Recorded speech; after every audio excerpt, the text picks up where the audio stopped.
The night air in Willow Creek carried the scent of pine and old train smoke, drifting lazily across the quiet town. Streetlights hummed, casting pools of amber light on empty sidewalks. It was the kind of town where everyone knew everyone, where secrets were whispered but rarely written down. Samuel Hayes, a retired detective now in his 70s, sat on his porch in a rocking chair. His cane rested against the railing, and in his lap lay a faded leather notebook, the case that had haunted him since 1978. The disappearance of Mary Ellen Carter, the town's beloved librarian. For decades, the case had remained unsolved. But tonight, something stirred. A letter had arrived that morning, written in shaky handwriting. The truth lies where the books sleep. Samuel rose slowly, his joints stiff but his mind sharp. He walked toward the library, its brick walls glowing faintly under the streetlight. The building had been closed for years, its windows dusty, its doors locked. Yet the letter had pointed him here. Inside, the air smelled of old paper and forgotten stories. Samuel's flashlight beam swept across shelves, tables, and the librarian's desk. He remembered Mary Ellen's smile, her gentle voice recommending novels to children, her habit of humming hymns while shelving books. In the basement, Samuel found a locked cabinet. The key was gone, but his old detective instincts told him to pry it open.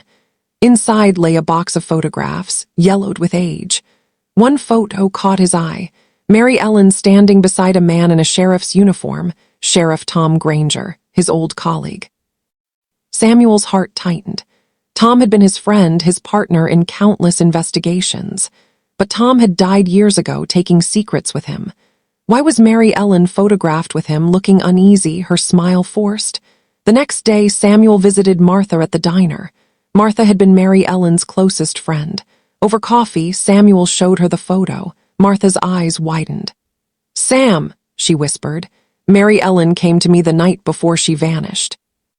She said she'd uncovered something about the sheriff's office. She was scared." Samuel leaned forward. "What did she find?" Martha shook her head. "She never told me, just said it was dangerous." That night, Samuel couldn't sleep. He sat at his desk, staring at the photo, the letter, and his old notes. He remembered the investigation back then, how quickly it had been closed, how Sheriff Granger had insisted Mary Ellen had left town on her own. Samuel had doubted it, but he was young and Granger was his superior. He had followed orders. Now, decades later, the guilt pressed down on him. He had failed Mary Ellen. He had failed the town. The following morning, Samuel walked slowly down Main Street. The town looked much the same as it had 40 years ago.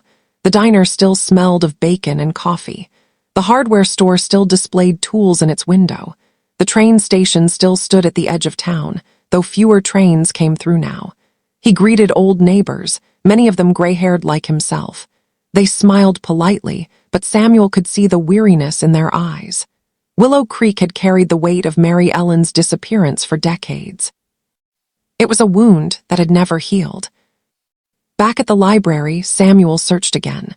Behind a loose brick in the basement wall, he found a small diary. Its pages were fragile, but the words were clear. Mary Ellen had discovered evidence of corruption, missing funds, falsified reports, and intimidation of townsfolk. Sheriff Granger had been involved. Samuel closed the diary, his hands trembling. The truth had been buried for decades, hidden in the walls of the library.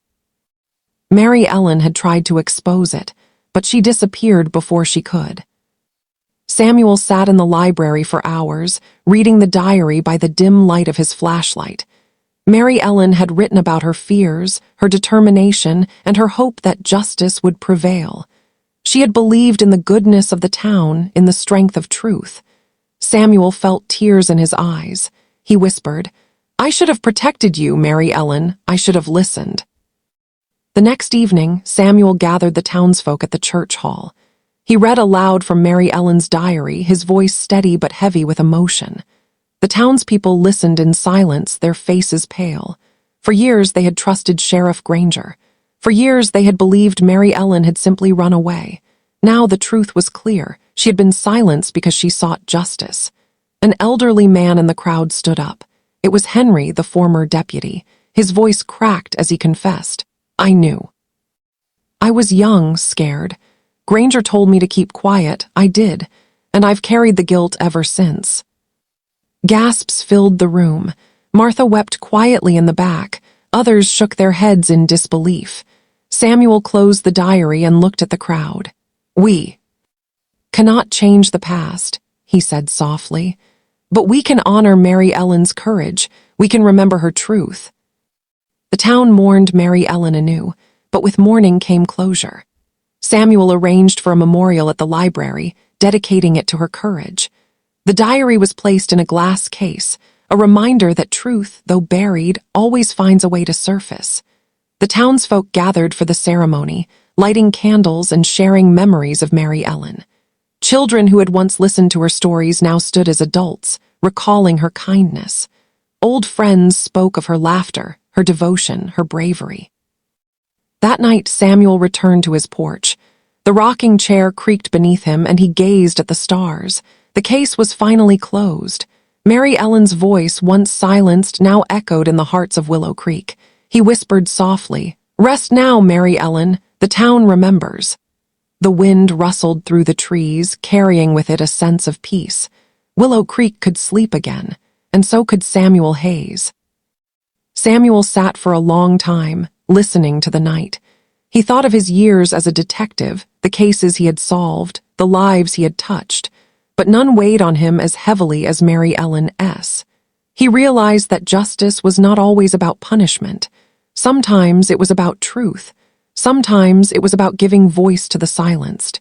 He felt a calm settle over him, a peace he had not known in decades. The town began to heal. The library reopened, its shelves filled with books once more. Children laughed in its halls just as they had when Mary Ellen was there.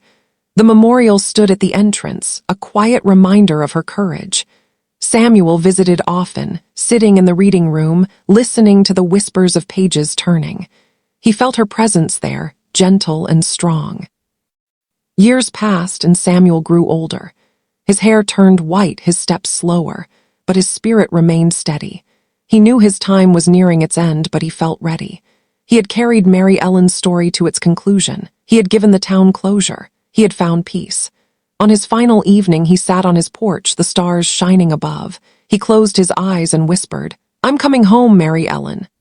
And with that, Samuel Hayes drifted into the quiet of the night, his heart finally at rest.